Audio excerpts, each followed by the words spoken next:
Tirupati TDP మరమ్మతులకు సిద్ధమైనట్లుగా కనిపిస్తున్నారు party జాతీయ ప్రధాన కార్యదర్శి నారా లోకేష్. తాజాగా జరిగిన పార్టీ అంతర్గత సమావేశంలో పార్టీ సీనియర్స్తో ఓ ఆట ఆడుకున్నారంట ఆయన.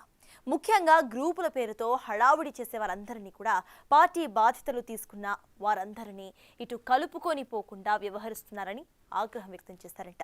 ఓవైపు చురకులు అంటిస్తూనే మరోవైపు హెచ్చరికలు జారీ చేస్తూ అదే సమయంలో పార్టీ ఇన్ఛార్జ్ల మార్పులు త్వరలో ఉంటాయని సంకేతాలు కూడా పంపించారట. మొత్తానికి ఇప్పటికైనా తిరుపతి టీడీపీపై లోకేష్ ఫోకస్ పెట్టడంతో తెలుగు తమ్ముళ్ళు ఖుషి అవుతున్నారట.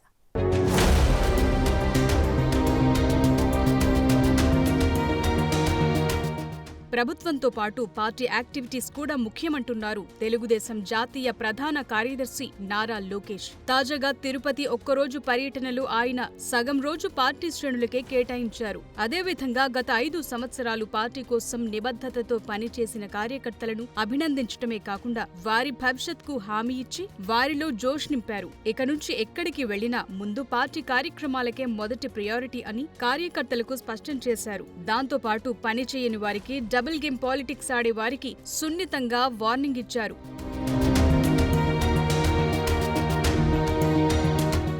తిరుపతి టీడీపీలో ఎప్పటి నుంచో గ్రూపు విభేదాలు కొనసాగుతున్నాయి. ఎన్నికల ముందు పార్టీలోని గ్రూపులను భరించలేక అధినేత చంద్రబాబు నాయుడు చివరకు ఇక్కడ గెలుపు సులభం అయినప్పటికీ కీలక స్థానమైన తిరుపతిని జనసేనకు కేటాయించారు. జనసేన క్యాడర్ బలంగా ఉన్న మదనపల్లిని కాదని తిరుపతిని ఆ పార్టీకి కేటాయించడానికి టీడీపీలోని సిగపట్లే కారణమంటున్నారు. మాజీ MLA Sugunamma, Uka Vijay Kumar, JB Srinivas, మబ్బు దేవనారాయణ రెడ్డితో పాటు పార్లమెంటరీ పార్టీ అధ్యక్షుడు నరసింహ యాదవ్ అక్కడ టికెట్ ఆశించారు. వీరితో మరికొంతమంది టికెట్ రేస్లోకొచ్చారు. ఇలాంటి స్థితిలో గత అనుభవాలను దృష్టిలో ఉంచుకుని చంద్రబాబు తిరుపతిని జనసేనకు కేటాయించారన్నది బహిరంగ రహస్యమే.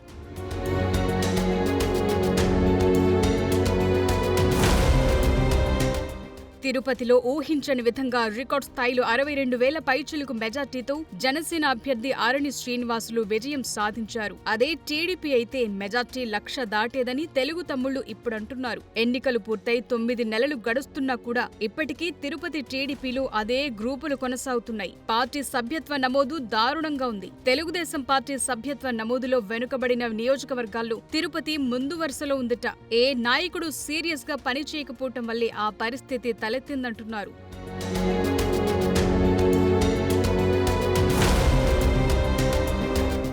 కూటమి ప్రభుత్వం ఏర్పడ్డాక తుడాతో పాటు టీటీడీ పాలక మండలి పదవులను పలువురు టీడీపీ నేతలు ఆశించారు. అయితే పాలక మండలిలో తిరుపతి నాయకులకు ఒక్కరికి అవకాశం రాలేదు. నామినేటెడ్ పోస్టుల్లో కేవలం ఉకా విజయ్ కుమార్ కు మాత్రం స్థానం దక్కింది. రవినాయుడికి శాప్ చైర్మన్ పదవి దక్కినా అది యువగళం కోటాలో వచ్చింది. ఆ క్రమంలో గ్రూపుల గోల కొనసాగుతూనే ఉంది.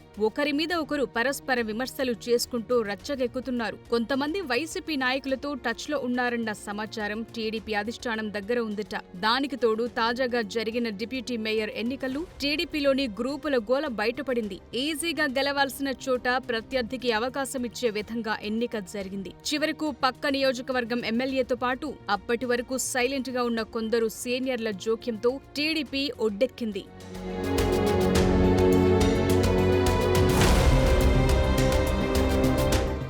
ఈ నేపథ్యంలో తిరుపతి టీడీపీ ఇన్ఛార్జిను మార్చాలని లేదా నియోజకవర్గ సమన్వయ కమిటీని ఏర్పాటు చేయాలని తిరుపతి తమ్ముళ్లు కోరుతున్నారు. యువకులతో టీం తయారు చేయాలని పార్టీ క్యాడర్ కోరుతోంది. పాత కొత్తలను కలగలిపే విధంగా నూతన కమిటీని వేయాలని సూచిస్తున్నారు. టీడీపీకి తిరుపతిలో సంప్రదాయ ఓటర్లు ముందు నుంచి పెద్ద సంఖ్యలోనే ఉన్నారు. దాంతో సరైన నాయకత్వం లేకపోయినా అక్కడ బండి నడిచిపోతూ వచ్చింది. అయితే మారుతున్న రాజకీయ పరిణామాలతో వచ్చే ఎన్నికల సమయానికి పరిస్థితి అని క్యాడర్ అంటోంది.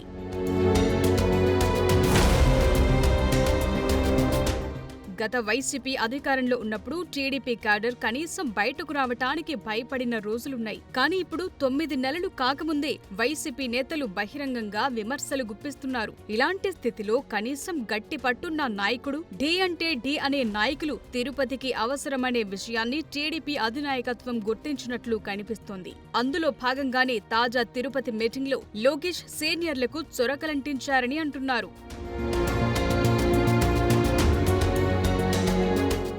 ముఖ్యంగా తిరుపతి పార్లమెంటరీ అధ్యక్షుడి మార్పు ఖాయమని చెప్పకనే చెప్పారట. ప్రస్తుతం అధ్యక్షుడిగా ఉన్న నరసింహ యాదవ్ కు యాదవ కార్పొరేషన్ చైర్మన్ పదవి దక్కింది. దాంతో ఆయన రాష్ట్ర వ్యాప్తంగా పనిచేయాల్సి ఉంటుంది. దాన్ని ప్రస్తావించిన లోకేష్ జిల్లాకు నూతన అధ్యక్షుడు ఖాయమని సంకేతాలిచ్చారట.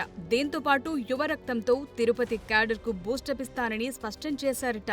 సీనియర్ల తప్పులను ఎత్తి చూపుతూ వారి గ్రూప్ పాలిటిక్స్ పై సీరియస్ గా క్లాస్ తీసుకున్నారట. జనసేన ఎమ్మెల్యే ఆరణి శ్రీనివాసులు వద్దకు ఏదైనా పని కోసం వెళితే తమ పార్టీలో చేరితే పనులు చేస్తామంటున్నారని కార్యకర్తలు లోకేష్ దృష్టికి తీసుకెళ్లారట. దానికి లోకేష్ అలాంటివి జరగవు, మన పార్టీ బలోపేతం కోసం మనం చేసుకుందామని చెప్తూనే మిత్రపక్షాలతో ఎక్కడా గొడవలు లేకుండా ముందుకు పోదామని చెప్పారట. దాంతో పాటు బీజేపీ జనసేన నాయకులతో కలిసికట్టుగా ముందుకు పోవాలని సూచించారట.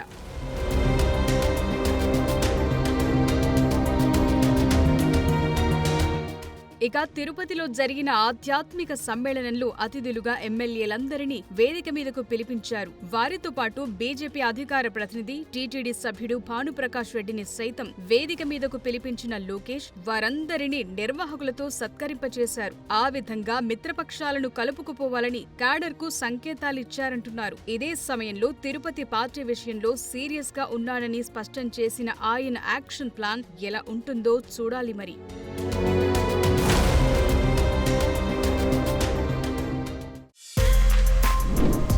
For more videos like this, subscribe Big TV channel.